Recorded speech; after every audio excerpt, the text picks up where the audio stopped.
Қайырлы күн, құрметті қонақтар және жергілікті тұрғындар, әріптестер. Бүгінгі қоғамдық тыңдауға қош келдіңдер. Бүгінгі кезекті қоғамдық тыңдауда Мұнайлы Қазақстан жауапкершілігі шектеулі серіктестігі мұнайлы кен орнын игеру жобасына ықтимал әсерлері туралы есебі талқылануға шығарылып отыр. Қоғамдық тыңдаудың төрағасы ретінде өзім Майкүнген әкімшілігі өкілі Сауытов Нұржарық Сағиұлы онлайн форматта Zoom арқылы Атырау облысы табиғи ресурстар және табиғат пайдалануды реттеу басқармасы Арыстанова Гаухар Жамбырбаевна қатысып отыр. Атырау облысы бойынша экология департаменті экологиялық реттеу бөлімінің бас маманы Сарсалова Анфира Оразалиевна қатысып отыр да? Хатшы ретінде жеке кәсіпкер Сапаев өкілі Желенова Шаттыгүл Есенқызы кандидатурасы ұсынылады. Ауылдың ішінен өздеріңіздің арасынан хатшылыққа ұсынатын адамдарыңыз бар ма? Онда қарсылық жоқ болса, қоғамдық тыңдауды ашық деп жариялаймыз. Баяндама жасауға 15-20 минут, қосымша сөйлеймін деушілерге 3-5 минут беріледі. Келісеміз бе? Осы регламенттен келіссеңіздер, қоғамдық тыңдаудың күн тәртібі және регламентті бір ауыздан бекітеміз. Ұсыныс сұрақтарыңыз болса, негізгі баяндамашын тыңдап болғаннан кейін талқылауға көшеміз. Күн тәртібі бойынша бірінші сөзді баяндамашыға береміз.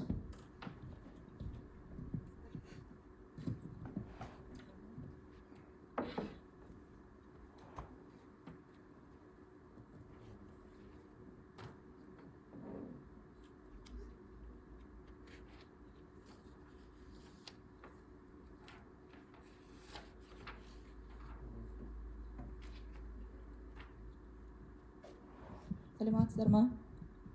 Сіздерге демонстрация экраны көрініп тұр ма екен? Онлайн қатысушылар? Все. Хорошо. Сейчас. Саламатсыздар ма?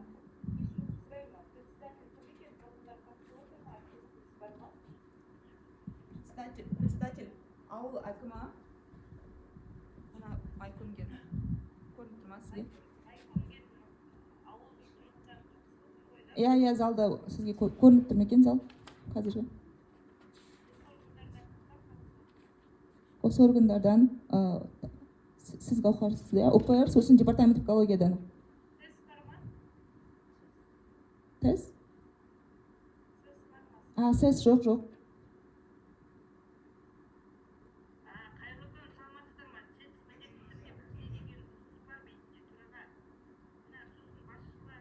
Микрофон қосады дейміз бе?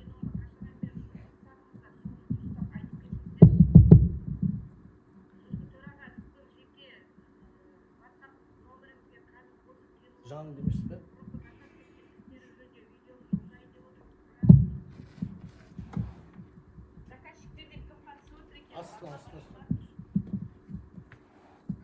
Заказчиктерден қатысып отыр. Бар. Заказчиктерде Атырау.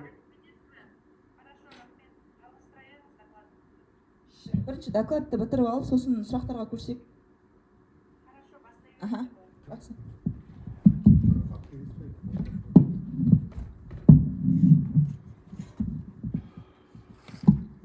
Саламатсыздар ма? Құрметті қоғамдық тыңдауға қатысушылар, сіздер назарларыңызға мұнайлы кен орнын игеру жобасы ықтимал әсерлер туралы есебі тақырыбында баяндама ұсынылады.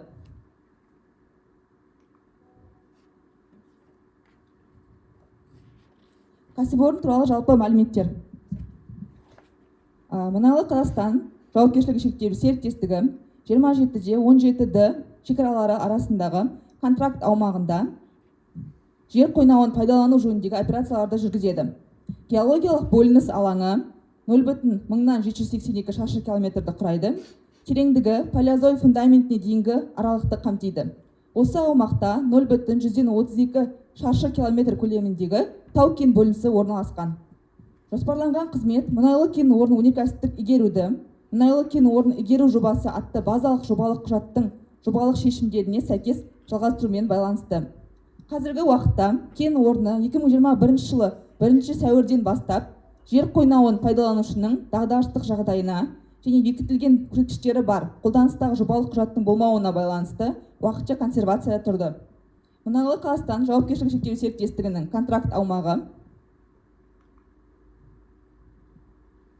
аумағы әкімшілік жағынан Қазақстан Республикасының Атырау облысы Жылой ауданы аумағында орналасқан. Ең жақын елді мекен Майкөмген ауылы, ол кен орнынан оңтүстік батысқа қарай 32 шақырым жерде, аудан орталығы Құлсары қаласы кен орнынан солтүстік батысқа қарай 44 шақырым жерде орналасқан. Сонымен қатар слайдта жұмыс ауданының шолу картасы көрсетілген. Көріп отырғанымыздай мұнайлы кен орны көрсетілген және оған дейінгі жақын орналасқан елді мекендер.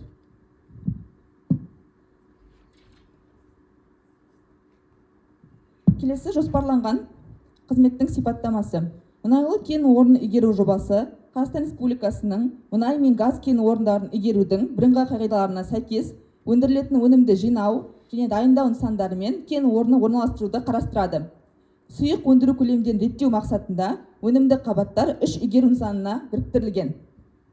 Экономикалық тұрғыдан тиімді және технологиялық жағынан ұтымды мұнай өндіру көлемін негіздеу үшін Мұнайлы Қазақстан жауапкершілігі шектеулі серіктестігінің контракт аумағындағы бойынша әр игеру нысаны үшін игеру жүйесі мен пайдалану ұңғымаларының саны жағынан ерекшеленетін 3 игеру нұсқасы, сондай-ақ Ocean Petroleum жауапкершілігі шектеулі серіктестігінің келісімшарттық аумағы бойынша бір игеру нұсқасы қарастырылады. Атмосфералық ауаға максималды әсерді сипаттау үшін кен орнын игеру жобасының 3 альтернативті нұсқасының барлығы бойынша алдын ала есептеулер жүргізілді.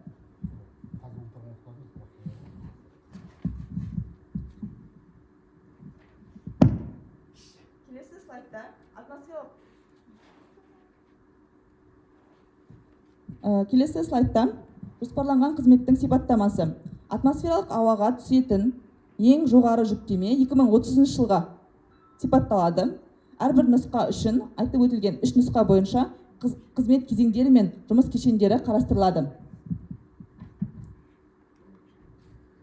Слайдта көріп отырғанымыздай, бірінші нұсқа, екінші нұсқа, үшінші нұсқа бойынша игеру ерекшеліктері көрсетілген. Бұл жерде мұнай өндіру бойынша, шикі газ өндіру бойынша, сондай-ақ ұңғыманы консервациядан шығару немесе бұрғылау бойынша 3 нұсқаның ерекшеліктері көрсетілген. Мысалы, әрқайсысын тоқталатын болсақ, бірінші нұсқа бойынша 22 миллион 404 мың тонна жылына мұнай өндіру, шикі газ 0,743 миллион метр кубты құрайды. Сондай-ақ күнтізбелік жылы ішінде 3 ұңғыманы консервациядан шығару, бір жанама ұңғыманы бұрғылау, 2 пайдалану ұңғымасын бұрғылау және қосымша барлау мен 3 бағалау ұңғымасын бұрғылау көзделеді. Екінші нұсқа бойынша реттелген пайдалану максималды жылдық өндірісімен мұнай өндіру 65,8 мың тонна жылына құрайды, шикі газ өндіру 2,178 миллион метр кубты құрайды. Сондай-ақ күнтізбелік жылы ішінде 3 ұңғыманы консервациядан шығару, 4 жанама ұңғыманы бұрғылау, 2 пайдалану ұңғымасын бұрғылау және қосымша барлау мен 3 бағалау ұңғымасын бұрғылау көзделеді. Үшінші нұсқа бойынша реттелген пайдалану максималды жылдық өндірісімен мұнай өндіру 80,5 мың тонна жылына құрайды, шикі газ 2,663 миллион метр куб жылына. Сондай-ақ күнтізбелік жылы ішінде 3 ұңғыманы консервациядан шығару, 4 жанама ұңғыманы бұрғылау, 2 пайдалану ұңғымасын бұрғылау және қосымша барлау мен 3 бағалау ұңғымасын бұрғылау көзделеді.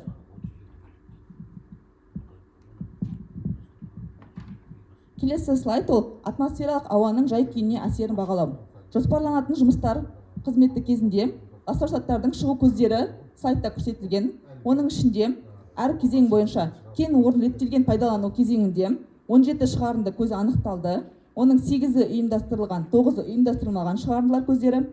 Келесі консервациядан шығару жұмыстары кезінде шығарындылардың 6 көзі анықталды. Оның 4-еуі ұйымдастырылған, 2-еуі ұйымдастырылмаған шығарындылар көздері.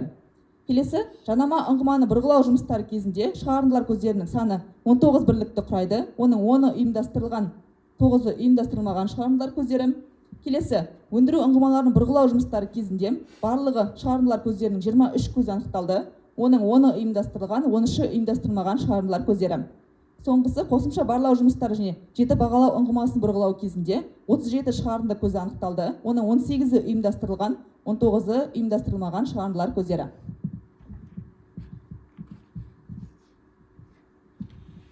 Келесі слайдта мұнайлы кен орнын игеру кезіндегі жүргізілетін жұмыстар кешені бойынша шығарындылар көлемдері көрсетілген. Бірінші нұсқа бойынша жылына 1036 тонна шығарындылар көзі есептелінді. Екінші нұсқа бойынша 1183 тонна жылына шығарындылар көздері шығарылады. Үшінші нұсқа бойынша 1201,4 тонна жылына шығарындылар көздері есептелінді. Сонымен қатар, жобалық шешімдер мен ұңғымалар бойынша жүргізілетін жұмыстар кешені кезінде консервацияны шығару кезінде бір ұңғыма үшін 4,6 тонна кезеңіне, 6 ұңғымаға 27,4 тонна кезеңіне шығарындылар көздері есептелінді. Келесі, жанама ұңғыманы бұрғылау және кейінгі эксплуатация кезіне бір ұңғыма үшін 46 тонна кезеңіне, 10 ұңғыма үшін 461 тонна кезеңіне құрайды. Келесі, ол жаңа пайдалану ұңғымаларын бұрғылау кезінде бір ұңғымаға 68,8 тонна шығарындылар кезеңіне, 6 ұңғыма үшін 412,5 тонна кезеңіне шығарындылар есептелінді. Соңғысы қосымша барлау аясында бағалау ұңғымаларын бұрғылау кезінде бір ұңғыманы бұрғылау кезінде 236 тонна кезеңіне, 7 ұңғыма үшін 1653,6 тонна кезеңіне шығарындылар есептелінді.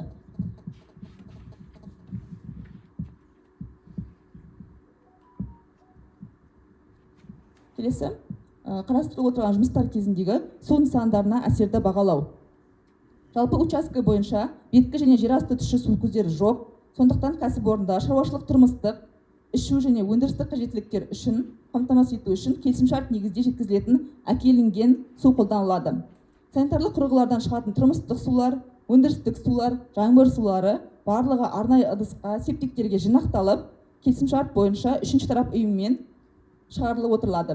Мұнайлы учаскесінде көзделіп отырған қызметті іске асыру кезінде сарқынды суларды жергілікті жердің рельефіне немесе кіріспе нысандарына ағызу болмайды.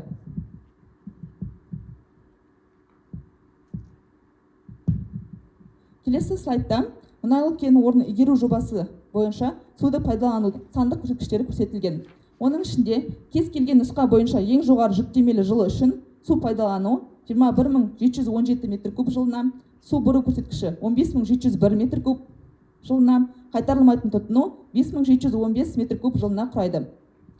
Келесі, ол жүргізілетін жұмыстар кешені бойынша консервацияны шығару кезінде су пайдалану 930 метр куб кезеңіне, су бұру 283 метр куб кезеңіне, қайтарылмайтын тұтыну 647 метр куб кезеңіне құрайды. Келесі, жанама ұңғыманы бұрғылау кезінде су пайдалану 6163 метр куб кезеңіне, су бұру көрсеткіші 3338 метр куб, қайтарылмайтын тұтыну 2825 метр куб кезеңіне құрайды. Келесі, ол жаңа 6 пайдалану ұңғымасын бұрғылау кезінде су пайдалану көрсеткіші 9554 метр куб, су бұру 5542 метр куб, қайтарылмайтын су тұтыну 4012 метр куб кезеңді құрайды. Келесі, қосымша барлау жұмыстары аясында 7 бағалау ұңғымасын бұрғылау кезеңінде су пайдалану 33401 метр куб, су бұру 25412 метр куб, қайтарылмайтын тұтыну 7989 метр куб кезеңді құрайды.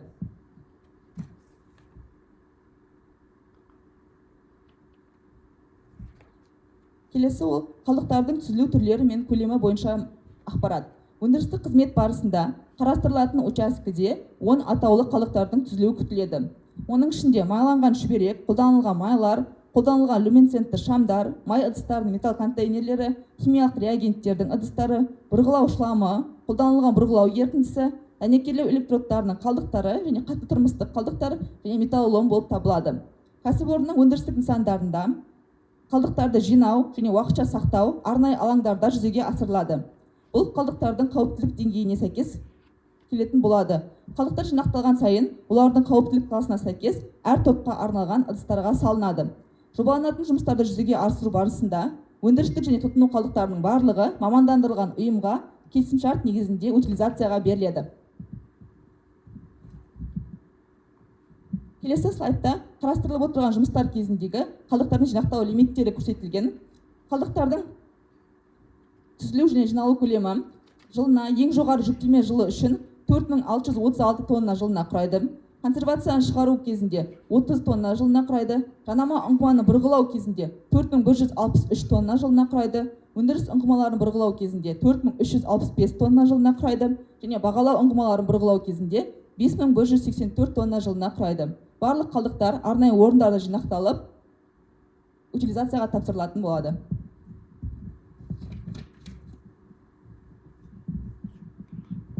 Келесі слайд қоршаған орта компоненттеріне әсерді кешенді бағалау.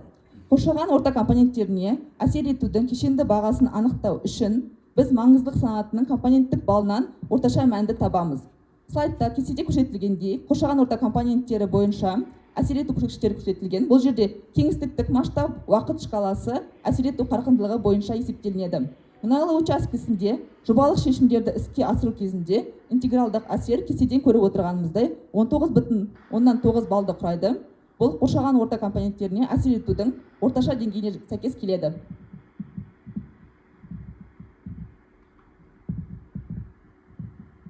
Келесі слайдта қоршаған орта компоненттеріне әсер ету факторлары және төмендетудің негізгі шаралары көрсетілген. Көріп отырғанымыздай, кестеде атмосфераға, су ресурстарына, жер қойнауына, ландшафтқа, топырақ өсімдік жамылғысына, жануарлар әлеміне әсер ету факторларымен қоршаған ортаға теріс техногендік әсерді азайту бойынша іс-шаралар көрсетілген. Әрқайсысын тоқталатын болсақ, атмосфераға мысалы ластауыштардың шығарындылары, жабдықтың жұмысы, шу әсер етеді. Жабдықтар мен құбыр жүйелерінің алдын алу және бақылау, барлық жобалық табиғатты қорғау шешімдерін орындау, атмосфералық ауаның жай-күйін бақылау жүргізілетін болады. Су ресурстарына әсер ететін факторлар: көміртек шикізатының сүзгілік ағуы, атмосфера мен жер асты сулары арқылы жанама әсер ету. Іс-шараларға тоқталатын болсақ, технологиялық процестерді герметизациялау, құбыр жол жүйелерінің коррозияға қарсы іс-шараларын жүргізу, кәріз жүйесінің техникалық жағдайын тексеру, көлік құралдарының техникалық жай-күйін бақылау. Келесі жер қойнауына әсер ететін факторлар: термоэрозия, шөгу, грифонның қалыптасуы, пластішілік сұйықтық ағындары. Іс-шаралар жоспарына сулы горизонттарды оқшаулау, жерасты және жерүсті жабдықтарының герметикалығын қадағалау, әртүрлі құрылымдарды орналастыруды мұқият жоспарлау. Келесі топырақ өсімдік жамылғысы әсер ететін факторлары: топырақ өсімдік қабатының бұзылуы, ластануы, шөп жамылғысының жойылуы, жылу және электромагниттік әсер және кеуіп кету болып табылады. Іс-шараларға тоқталатын болсақ, топырақтың жай-күйін бақылау жүргізу, көгалдандыру жұмыстарын жүргізу, арнайы жабдықталған орындарда қалдықтарды түгендеу, жинау және уақытылы шығарып отыру, өртке қарсы іс-шаралар жүргізу. Келесі жануарлар әлеміне әсер ететін факторлар: тіршілік ету ортасының шамалы төмендеуі, мазасыздық факторы, жұмыс механизмдерінен шығатын шу болып табылады. Іс-шараларға тоқталатын болсақ, жануарлардың көшу-қону жолдарын кесіп өтпейтін, техника қозғалысының қатаң келісілген шарттарын әзірлеу, шудың әсер ету нормаларын сақтау және арнайы қоршаулар орнату. Келесі қорытындылай келе, Қазақстан Республикасының санитарлық ережелеріне сәйкес мұнайлы кен орны үшін санитарлық қорғаныш аймағының мөлшері 1000 метрді құрайды және кәсіпорын қауіптілік класы бойынша бірінші санатқа жатқызылады. Осы есепте алдын ала шығарындыларды есептеу мен атмосферадағы ластауыштардың таралуын есептеу нәтижелері бойынша санитарлық қорғаныс аймағы шекарасынан ең жоғарғы рұқсат етілген концентрациядан асып кетпейтінін көрсетеді. Кешенді бағалау нәтижелері техникалық және технологиялық қауіпсіздік нормалары, технологиялық және табиғатты қорғау шаралары сақталған жағдайда қаралатын учаскеде жобалық шешімдерді іске асыру қоршаған орта компоненттеріне елеулі өзгерістер әкелмейді және кен орны орналасқан аумақтың абиотикалық байланыстарына әсер етпейді деген қорытындыға келуге болады. Назарларыңызға рахмет. Сонымен қатар уәкілетті органдардан қоршаған ортаға әсерді бағалау жүргізу бойынша ұсыныстар мен ескертулер жиынтық кестесі жасалды. Ол хаттамаға қосымша ретінде тіркелетін болады. Және де сонымен қатар Атырау облысы бойынша департамент экологиясынан келіп түскен негізгі ескертулер бойынша жауаптар жетілдіріліп, ықтимал әсер туралы есеп материалдарымен бірге мемлекеттік органға ұсынылатын болады. Назарларыңызға рахмет.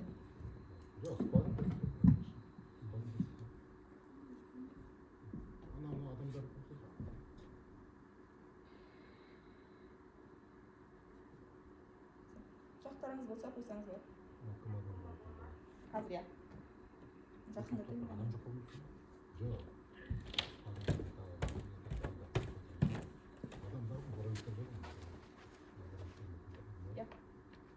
Естіліп тұрмас сізге дауыстарыңыз?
Гүлмира,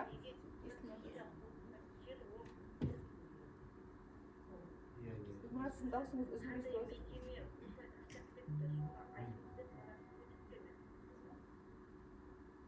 Алдыңғы төбелер бойынша иә, алыстаған жерлер бойынша. мына бұрынғы менің атым Құттығали, Науке Құттығали, мына Атырау Мұнай Қазақстан компаниясының Атырау филиалының директорымын. Негізі мына әлеуметтік желілерде жарияланып жүрген мына сол келіп түсіріп, сол жаққа жарияланып жүрген нелердің бәрі, түсірілімдердің барлығы біздің шекарамыздан, біздің шекарамыз өте кішкентай, 0,32 квадратный километр тұрады. Ар жағында біздің территорияның горный отводтан ары қарай енді тағы да көп қазылған скважиндар бұрын ертеден қалған. Ол старый скважиндар. Ол сол жақта түсіріп жүрді. Ал енді біздің қазір біздер 21 сәуірден бастап ковидтің кезінде тоқтап қалдық. Содан кейін біздер жұмыс жасаған жоқпыз. Мына Zoom қосылмай тұр дейді ғой. Zoom-ға қосылып отыр. Сұрақ қойылып отыр дейді, Zoom қосылмай тұр дейді. Естілмей тұр ма дауысымыз? Саламатсыздар ма? Я слышно. Слышно? А видео? Видео что-то включилось.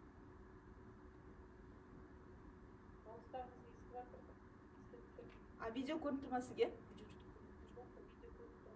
Гүлмира. Видео, да, дауысыңыз бар, а видео жоқ. Мен дауысымызды естісек айта берейін да былай. Видеомен проблема отыр.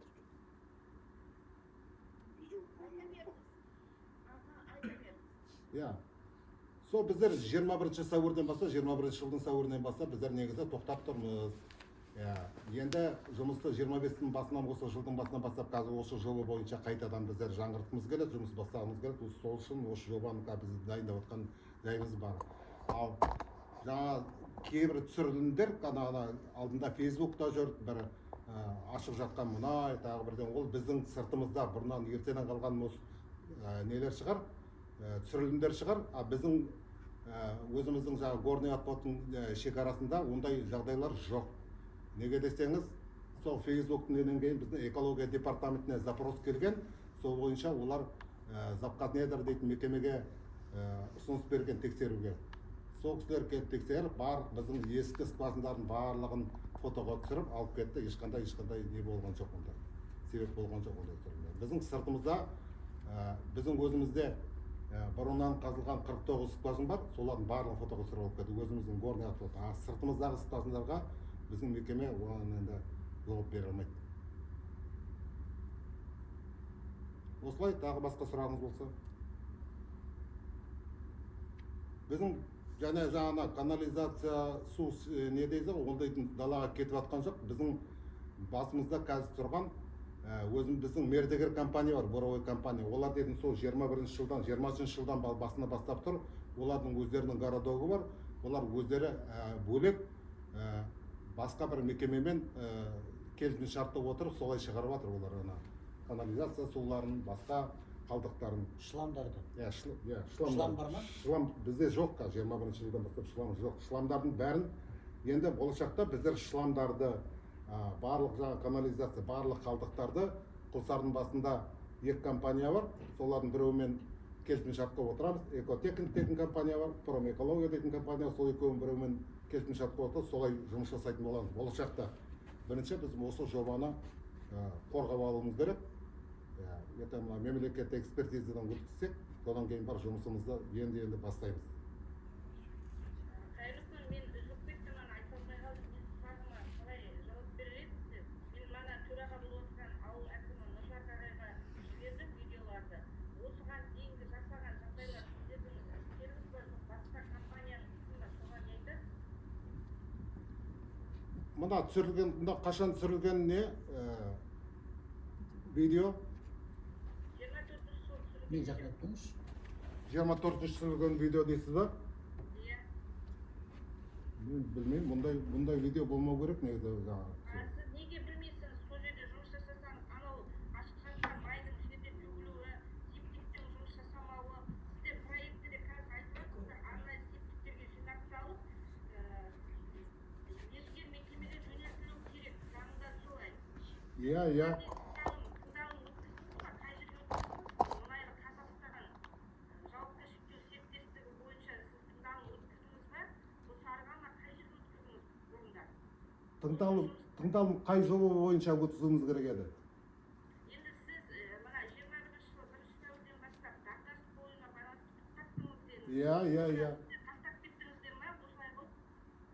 Осылай болғанда ол кезде дейтін біздің бақтың барлығы ауырып қалды.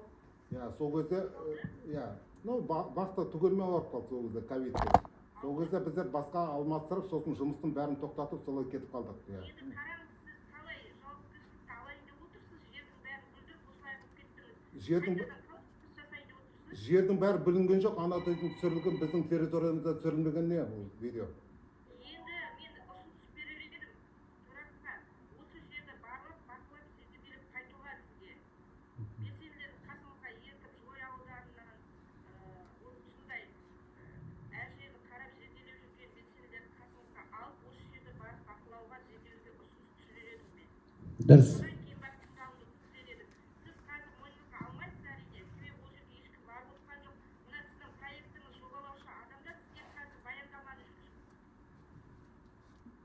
Мына түсірілім дейтін 24 жылдан бері Фейсбукта жүр, білеміз біздер.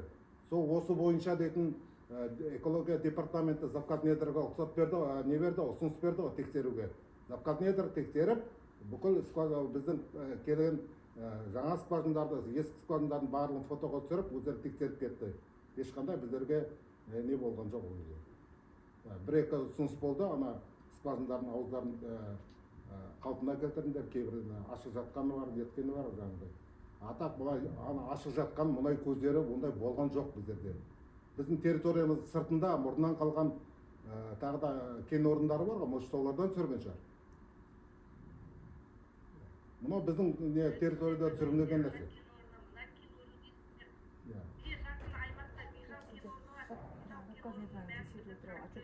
Біздің айналамызда бұрыннан қалған не бар? Кен орындары бар. Сосын 24 жылы мен білмеймін, 24 жылы енді біздің жаңана Боровой компания басында тұрды. Олар әлде тұр. Мына түсірілімде енді кім барып түсірген? Сіз мына айта аласыз ба? Мына кім барып түсірген мысалы? Мына жерде Байтақ партиясының мүшелері тұр, осы жерде түсірген. Иә, соны кім барып түсірді екенін айтайыншы. Кім жіберді ол жаққа? Ондай жаңағыдай кім біледі екен, мысалы, Мұнайлы Қазақстан компаниясының басшыларынан кім біледі оны? Кімге айтып барды, кімнің рұқсатымен барды деген сөз ғой менікі. Кімге айтып барған емес, ол ашық далада шашылып солай қалған дүние ғой. Ашық Солай. жоқ, ол жерде біздерде охрана тұр. Даже біздер ана ковидтен вақтың бәрін алып кетіп больницаға салғанның өзінде де бізде охрана қалды, бізде 2 адам апарып тастадық басына. Сосын боровиктер болды, басында біздің мердігер компания болды. Соның өзім ойлағаным ғой, мына кім түсіріп алады дегенім ғой. Сосын кімнің рұқсатымен барды ол кісі, қай жерден түсірді, соны білейік дегеніміз ғой. Енді көріп тұрсыз ғой видеода, ешқандай охрана жоқ, ешкім жоқ, мына жер ашық, Ешкім болған жоқ деген басында? ешкім жоқ ана жерде көріп тұр. Видео қараңыз, төрағамен жіберіп Иә, көрсетіп алдым. Жоқ, именно мынау Қазақстанның алмасы екен, кім біледі оны. мынадай болып ашық деп шашылып жатуы не себепті? Енді сіз сол жұмысты тастап, мына дағдарыстың болуына байланысты тастап кетіп отырсаңыз, осылай тастап кетесіз бе? Біздер уақытша тастап кетті де, артынан бәрін қалпына келтіріп, бүкіл месторождениені, кен орнын барлығын консервацияға қойып тастадық қой. Енді артынан қалпына келтірсеңіз, соны көруіңіз керек. Сіз не қандай жағдайда екенін сіз әуелі көрсетіңіз. Осы жасалған жұмысыңызды бұрын тастап кеткендегі жағдайды сіз бар шығар сізде документация қандай жағдайда қалғаны. Қазіргі жағдайды көру керекпіз. Сізден сұрайтынымыз сол. Сіз және айтып жатырсыз жаңа экотехникске боровой шлангдарын тапсырамын деп. Біз боровой шлангды экотехникске тапсыруға қарсымыз. Құлсары қаласында Жоқ, біздер әлі белгісіз экотехникке тапсырамыз ба, ол промэкологияға тапсырамыз ба, басқа да мекемелер бар, жаңағы шламдарды, барлық қалдықтарды қабылдайтын. Өзіміз қарайын, біздер ол дейтін былай емес, ол біздер тендер объявить етеміз, тендер жариялаймыз, сол тендерге қатысып, қай компания жеңіп алады, сол ол мен тек просто мысалға айтып отқам, экотехник бар. Просто айттыңыз, сіз просто айту үшін келген жоқсыз. Тікелей қалай жағдай жасайсыз, соны айтыңыз. Осы деген сөз болмайды. Мен алдын ала болжай алмаймын ғой. Біздер енді мына жобаны қорғап алған жұмыс бастарының алдында, содан кейін барып тендер жариялаймыз. Сол тендерді кім жеңіп алады, біз сонда тапсырамыз. Енді қараңыз, енді менің ұсынысым төраға, Мгм. менің ұсынысым төраға, сіз мына жағдайды, кен орны жағдайын көрмей жатып, бұл қоғамдық қабылдауды өтті деп танымауыңызды сұраймын. Себебі бұл дұрыс ақпарат па, соны шешу жөнінде. Сізден өтініп сұрап осыны әдейілеп жіберіп отырмыз сізге. Біз Себебі сізге өндіріс аймаққа ең жақын аймақ Маймұмен ауылы болатын болса, сізге келесі зардап бар. Түсінікті. Енді бізге осына қатысып отқан департамент экология не айтады екен? Департамент экология осы жағдайында не айтасыз? Мен сіздің номеріңізді Бұлардың жалпы бізден қоғамдық тыңдаудан өткеннен кейін барлық жұмыстарды қадағалап қарайтын экология департаменті. Сол кісілердің құзырында. Енді сол кісілер не айтады екен? Мысалы, авионды алғаннан кейін, мысалы, жұмысты бастағаннан кейін солар барып қадағалай ма, қадағаламай ма?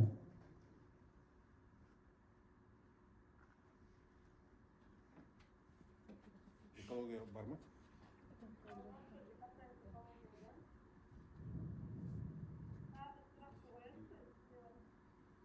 Сіз не айтасыз? Жаңағы қойылған ұсыныстарға байланысты, сұрақтарға байланысты.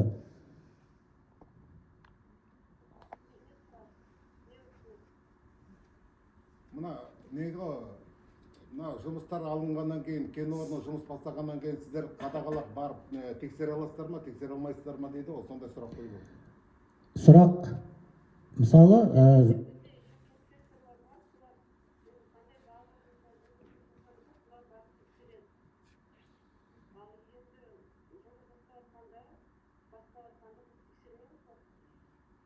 Енді департамент экология сізге сұрақ берейін деп едім. Мен ғана сіздің номерін сұрағам. Осыған дейінгі кен орны жағдайы жөнінде видеоны сізге жеке жіберейін дегем, сіз жазбадыңыз енді. Мен зуммен кіріп отырмын. Гүлмира Ідірісқызы боламын. Зоядан қоғамдық кеңес мүшесімін. Осы кен орнының жағдайын видеолар әлеуметтік желіде жүр. Байтақ партиясының мүшелері осы жерде зерделеуге былай қарауға шығып қараған ғой. Сол кездегі жағдай кен орнының майлар төгіліп жұмыстар тоқтатуына байланысты деп отыр ғой жаңа 21 сәуірден бастап жағдайға байланысты жұмыс тоқтаттық деп. Сол тоқтағаннан кейінгі жағдай қандай болып жатқан кен орнының?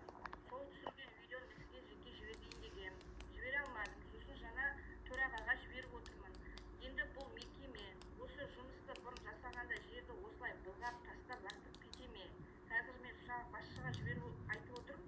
Ол кісі айтады, біз емес, бізден басқа кен орны бар дейді. Осылай жағдайда дейді.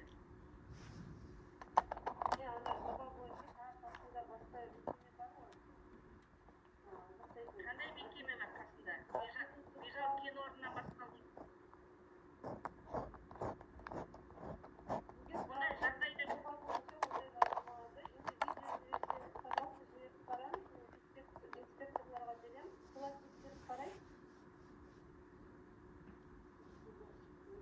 экспертиза бойынша біз эксперттер бармаймыз, эксперттерге жіберу керекпіз ғой. Мына негізі экспертке мен жаңа айтайын дегенім не ғой? Ол енді жаңа бұрынғы түсірілген мына видеолар ғой. Қазіргі біздің талқылап отқанымыз мына болашақ мына біздің жобамызға өткізілген тыңдалым, қоғамдық тыңдау. Осы жобаны бізде талқылап жатырмыз. Ал бұрынғы түсірілім бойынша жақсы, басқа видеоны басқа жақ департамент экология басқа жаққа жібере беріңіз. Оны артынан естетін шығар. Мына осы жоба бойынша не айтасыздар? Қандай нелеріңіз бар, сұрақтарыңыз бар? сіз былай айтасыз, жоба дейсіздер. Бұл жоба сіздің жұмысыңыздың ары қарай жалғасуы ғой. Иә, жалғасуы. Қоңқаларды консервация қойып тастадыңыз. Қазір енді сол жаңа алты пайдалану қоңқаласын бұрғылайын деп отырсыз. Қосымша барлау жұмыс аясында жеті бағалау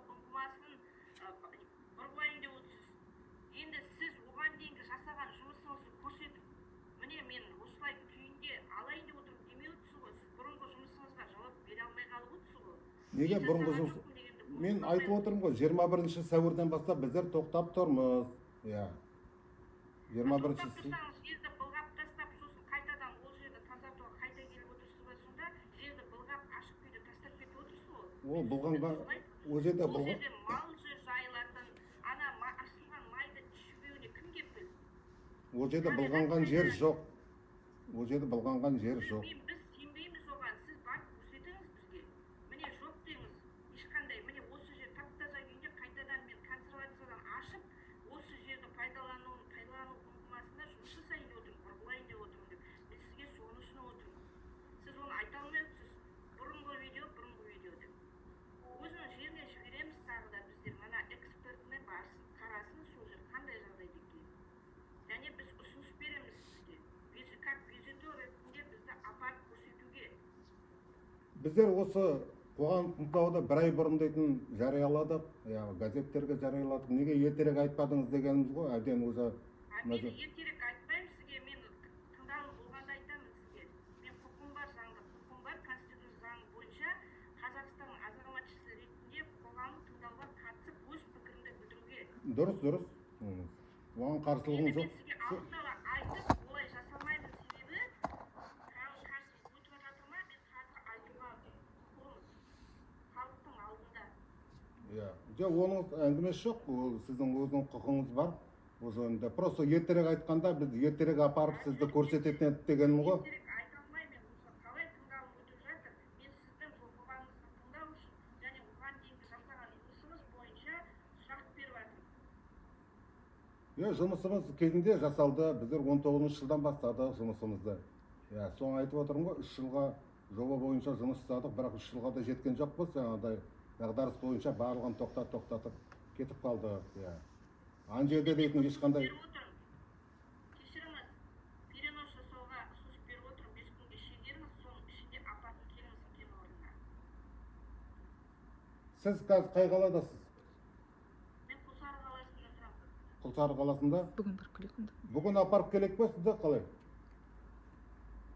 Бүгін апарсаңыз, бүгін апарыңыз, қасыңызға осы жақтан қоғам белсенділері жазылып, сізге барсын апаратын адамдарға көрсетіңіз. Жақсы, сіздің ұсынысыңызды енді ескереміз. Әңгіме жоқ. Ескеріңіз емес, айтыңыз. Апарып көрсетеміз, әңгіме жоқ. Осы жоба бойынша, болашақ мына осы жоба бойынша не айтасыз? Ассалаумағалейкум. Уағалейкум. Мен Арашев Жолдас, осы қоғамдық кеңестің мүшесімін, және де осы Байтақ партиясының төрағасымын жой бойынша. Енді менің айтайын дегенім, мана осы Гүлмира бір сіздің әріптесіме қосыламын, себебі кезінде білініп кеткен нәрсе ол жерге ешкім барып тексерген жоқ. Сіздің айтуыңыз бойынша сізге көзбен көрсеткеніңіз артық та, міне осындай жерде таза міне үш жерден бастайын жатыр десек, онда уже басқаша болады да. Және де манағы компанияда утилизацияны басқа бір осы айналадағы компанияда жасап деп жатыр да. Ол мына өзіміздің Құлсары қаласына өте жақын компания, сондықтан да негізі халық оны қалап отқан жоқ. Жоқ, біздер ол жерінде әлі біздер әлі жобаны қорғаған да жоқпыз. Мына жоба тек бірінші мына қоғам тыңдаудан өтеді. Содан кейін барып экологический экспертиза дейтін бар. Ай жарымдай сонда жатады. Содан дұрыс қорытынды алатын болсақ, содан кейін барып мемлекеттік экспертизадан өтеміз, Астанадан барып. ЦКР дейді ғой, ЦКРдан барып өтеміз. ЦКР оң заключение берсе, сонда ғана біздер жұмысымызды бастай аламыз. Түсіндіңіз ғой, Мынау тек бірінші жоба жасақталғаннан кейінгі бірінші қоғамдық тыңдау. Бірінші сатыдан өтіп жатырмыз қазіргі мезгілде. Ал енді сол әбден мемлекеттік экспертиза, ең соңғы саты мемлекеттік экспертизадан өткеннен кейін барып, біздер тендер жариялаймыз ашық түрде. Сол кезде ол енді Құлсардың экотехника ма, промэкология ма, басқа компания біздерге ешқандай айырмашылығы жоқ. Кім жақсы өзінің условиясын айтады, сосын еще біздер барып олардың шлам накопительдерін қараймыз. Действительно, утилизацияға олардың оборудованиелері бар ма, жоқ па, содан кейін барып шешім қабылдаймыз қай компания тыңдайтынымыз. Осындай жағдай енді. Ал осы біздің мына жобаға халықтың пікірі халықтың несі? жоқ, Пікірі халықтың ұсынысы. біздер халықтың пікірін әбден санасамыз, әңгімесі жоқ. Біздер осы жерде осы жылой районда жұмыс істеп жатқаннан кейін халықтың пікірімен санасамыз. Оны біздер біздер оны бір осы қоғамдық таудан бөлек бір жерде сіздерге барып кетейін. Сол жерде сіздердің ұсыныстарын тыңдайын, қарайын. Сосын болашақта енді мына жоғарыдағы бастықтарға бәріне жеткіземіз ғой біздер барлығын. Болашақта жұмыс жасауға дегеніміз ғой. Біздер осы жобаға мына қоғамдық тыңдаудан өтейік біздер. Сіздер кешіріңіз. Сіздің аты жөніңіз, басшылық қандай қызмет атқарасыз? Мен Атырау филиалының директорымын. Мұнайлы Қазақстан компаниясы Атырау филиалының директорымын. Үлкен инвесторыңыз кім? Үлкен инвесторлар олар дейтін негізі головной офис Алматыда, үлкен инвесторлар Гонконгтан. Иә, көрдіңіз ба, енді сіз соның барлық мына шеше аласыз ба? Енді сіз филиалның ғана директорсыз, үлкен басшылар ғана шешеді бұл жерде. Міне үлкен басшылардың қазір өкілі отыр, мына қасымызда Нұрсұлтан дейтін жігіт отыр. Үлкен басшылардың өкілі отыр. Енді сіздер Алматы қаласында тіркелген ба? Бұл мекеме Алматы қаласында тіркелген үлкен Мұнайлы Қазақстанның бас офисі. Атырау қаласында міне филиал тіркелген. Сайт ашып қарасаңыз, Наукеев Құттығали Аманшылы деп көрсетіп тұр. Мұнайлы Қазақстан компаниясының директоры. Ал енді сіздер осы жұмыс жасап кеткеннен кейін қандай әлеуметтік жобаларды ұсынысты қабылдай аласыздар? Қабылдай аламыз, әңгімесі жоқ. Біздер бөлек келіп сіздерге барып, сіздермен ақылдасамыз, әңгімесі жоқ. Ақылдасып, сіздердің өздерінің қандай ұсыныстарыңыз бар? Мен бір сұрақ берейін дедім, проектіде сіздерге Ақкөстоғай ауылы қанша километр жерде орналасқан? Мұнайлы кен орны мен Ақкөстоғай ауылының Аққыстауғай ауылы где-то шамамен 46 километр сияқты. 46 километр. шамамен ба? Шамамен, бізде карта бойынша да былай қара. Негізі, мына қоғамдық тыңдауды өткізуді белгілейтін Ақкөстоғай мен Маймөңгенің ара қашықтығын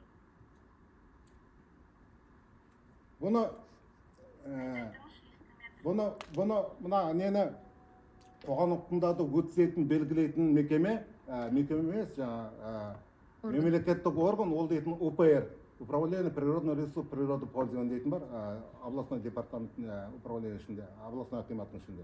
Солар белгілейтін. Біздер олар өздері картамен қарайды да ең жақын орналасқан елді мекенге соған тіркейді. Осы жерден өткізесіңдер деп.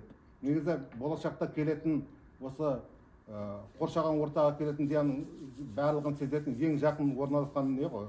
Поселок болады ғой. Сол заң бойынша солай. Біз ешқандай қатысымыз жоқ, қай жерден өткізгенде де бізге бәрібір. Жақсы, түсінікті. Енді ұсыныс беруші, сұрақ қоюшыларға айтайын. Енді бұл проекті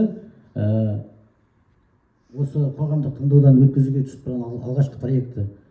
Ал енді өткен жұмыстары бойынша экология департаментінде басқа да құзырлы органдарға арызданып жазуларыңызды сұраймын. Менің ұсынысым, себебі ол баяғы 21 жылғы, 22 жылғы жерді ластау мәселелері бойынша солар айналыссын деген менің ұсынысым.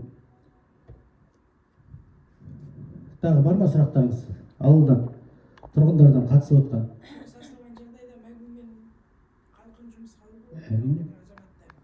Ең бірінші сұрағымыз сол біздің. Ең бірінші сұрақ, жұмысты қашан бастайсыңдар? Сол бастайтын уақытқа жақын біздерге акиматқа келіп, жергілікті тұрғындардан жұмысқа қабылдауларыңызды сұраймыз. Қазір бізде теңгезде көп мекемелер жабылғаннан кейін барлық мамандық иелері бар. Бөрөлчік керек па, помбор керек па, басқа да мамандықтар бойынша бізде азаматшалар табылады. Сондықтан ертеңгі күні сол Алматының, я болмаса сол басқа жақтың адамдары келіп, мына жаққа келіп Деймін, мамандар жасауға болады, енді мамандарын әкелулеріңізге болады, бірақ басқа да керекті мамандықтың бәрін бірінші осы жақтан іздегендерің дұрыс. Біз жергілікті мамандардан. Егер біздің ауылдан шықпаса, біздің ауданда Мансап орталығы бар, соларға шығасыздар, солардан аласыңдар. Тіпті қарауылшық болсын, жаңағы повар болсын, басқа да кез келген жұмысшыны Алматыдан тасымай, осы біздің ауылдан алуларыңызды сұраймын. Сіз Алматыдан келіп отырған? Құрылтайшылардың несі. Сіздерге ұсыныс, бұны және хаттамаға қазір жазасыңдар, міндетті түрде жұмысқа осы жергілікті жерден адамды алу. Егер біздің ауылдан маман шықпаса, аудандық Мансап орталығына хабарласып, сол жерден жұмысшыларды аласыздар. Себебі бізде маман жетеді. Көп қазір мекемелер қысқарғаннан кейін жұмыссыздар көбейіп кетіп отыр. Сондықтан міндетті түрде осы жерде жұмыс жасағаннан кейін, осы біздің Жылойда жұмыс жасағаннан кейін, міндетті түрде жұмысшылардың бәрін осы жақтан аласыңдар бірінші. Келмей тұрып. Бірінші ұсыныс. Екінші ұсыныс, енді әлеуметтік мәселе жөнінде біздің ауылға тал егесіздер. Экологиялық неге байланысты қазір біздер кез келген мекемеге де айтып жатырмыз. Осыны хаттамаға енгізесіздер. 1 гектар бола ма, 2 гектар бола ма жерді өзіміз шығарып береміз. Соған міндетті түрде көгалдандыру жұмыстарын жүргізесіздер. Оны айтасыз неңізге, мекемеңізге, Алматыдағы басшыларыңызға. Шаруағымен қойды. Міндетті түрде шаруағымен. Енді ауылдық жер болғаннан кейін білесіздер ғой. Кез келген жерге тал еге алмаймыз. Еккен талдың өзі міндетті түрде шаруақты алу керек. Сосын жаңағы бір тонник басына бірдеңе қойып, тамшатып суаратын құрғыларын құрып берсеңдер жақсы болар еді. Ол енді 1 гектар ма, 2 гектар ма, оны айтамыз өзіміз. Тағы да сұрақ бар ма? Осыдан бұрын Маңғыстаудан ба бір жерден келіп, осы айналаны тазалаймыз деп келді ғой. Осы жазға салып. Сол мекеме жасады ма, жасамады ма? Жоқ, ол мекеме келген жоқ әлі. Ол қай мекеме? Осы келді ғой, мен бір келгенде кетіп барады екен, осы айналаны тазалаймыз деп мен айттым. Көмектерің болсын, ауылдың ішін тазалап беріңіз дедім. Даладағы топырақ тазалағанша. Топырақты алу ма? Жоқ, жаңағы буриненің орнын тазалаймыз деді ғой. Мен айттым сонда. Бурине даладағы 40 жыл болған зат, ол тазарып болды, енді оны тазалайтын ештеңе жоқ оның орнында. Ауылдың ішінде боқты тазалап беріңдер. Ол енді әрбір өткен мекеменің бізде хаттамалары бар. Сол хаттаманы қарау керек, көтеріп, сол мекемені сосын сіздің ұсынысыңыз бойынша сол мекемеге хат жолдауымыз керек. Біздің үйдің қасында тұр, үйі тұр. Сіздің үйдің қасындағы айтқан топырақты айтасыз ба? Ол мекемені білеміз, ол техника қарастырамыз, жібереміз, көмектесеміз деп, ол да жұмысты келесі жыл бастайтын мекеме ғой. Анықтаймыз. Басқа сұрақтарыңыз бар ма? Мен Нұрекем осы жаңа қойған сұрақ бойынша айтып кетейін. Қазіргі мезгілде осы жоба, жаңада айтып кеттім ғой, мына жобаны біздер мемлекеттік экспертизадан өткізгеннен кейін тек содан кейін барып жұмысты бастай аламыз. Содан кейін жаңаға өзіміздің пока жасап тұрған скважиндар жоқ. Ана скважиндарының өзіміздің 4-5 скважин бұрынғы скважиндардың барлығын күрделі жөндеуден өткізуіміз керек. Қазір біздің басында адам жоқ енді. Шайып барғанда тұрған охранада жаңағыда мердігерлердің нелер охрандар. Содан кейін жаңағыда бөрене кетеді. Олардың барлығы мердігерлер жасайды. Содан кейін кәдімгі жақсы бір кен орнын дұрыстап ашамыз ғой деген ойымыз бар. Сол кезде әңгіме жоқ. Жұмысқа осы біздер сіздермен әңгіме жоқ. Нұрекеммен қоян-қолтық жұмыс жасауға тырысамыз. Неге десеңіз, осы жерге ең жақын. Жаңа бұл бірінші жобамыз емес, одан кейін тағы да келеміз. Ертең групповой технический проект дейтін жоба бар. Бөрененің. Асханаларына біздің ауылдың сүт өнімі болсын, ет өнімі болсын, малдарымыз Тамақ, ет өнімі, сүт өнімін. біздің ауылдан алса. Ертең оны біздер өзіміздің енді не болады ғой, столовый болады ғой, ашылады ғой. Сол кезде әңгіме жоқ, айтам. Оны да хаттамаға кіргізуге болады ғой. Болады. Жазып қоясыздар, бірақ енді ет өнімін алуға болатын шығар. Даже біздің өзіміздің столовыйға келетін мердігер компания болса да, біздер оларға айтамыз. Шайып барғанда айтып, өзі условие қоямыз. Осы ет, сүт өнімдерін осы жергілікті жерден аласыңдар деп. ол жағынан әңгіме болмайды. Сосын жаңағы көгалдандыру жұмыстары, ол біздер көгалдандыру жұмыстарын Нұржан Рысалыұлы сізбен енді тағы да хабарласамыз ғой. Ол бізде природоохранный мероприятияда қарастырылған барлығы да. Оны енді өздеріңіз жердің бәрін белгілеп берсеңіздер, артынан жаңағы қоршап, жаңа айтқан жаңағы тонник емкістерін қойып, оған енді ол өзімізде бұрын бюджетте қарастырылған негізі, природоохранный мероприятияда. Оны сізбен енді қосымша тағы да хабарласармыз жобаны бастағаннан кейін. Ол 26 жылдың басында, ортасында осы есіне жазуға может быть істеп береміз көгалдандыру жұмысын. Нұрсұлтан енді осыны құлағына жазып отырсың да, барын ана ертең құрылтайшыларға жеткізесің осыны. Сосын жаңа Гүлмира ханымның нөмірін берем. Құлсарға барып жолығасыз, телефон соғасыз, өзіңіз сөйлесіп, қазір апар дей ма, қазір апарып көрсетесіз. Қазір енді ол нескен шығар, олардың жаңа қойып отқан сұрақтарын түсініп отыр. Олардың да елге жерге жанашығаннан қойып отыр ол сұрақты. Мына түсірілімнен кейін экология департаменті өздері проверка ашпай, олар дейтін запкат недр дейтін мекеме бар. Именно ескі скважиндарды, мына төгіліп жатқан, майлы ағып жатқан скважиндарды тексеретін. Осы түсірілімдермен бірге еще областной маслихаттың депутаттары еріп келген олар.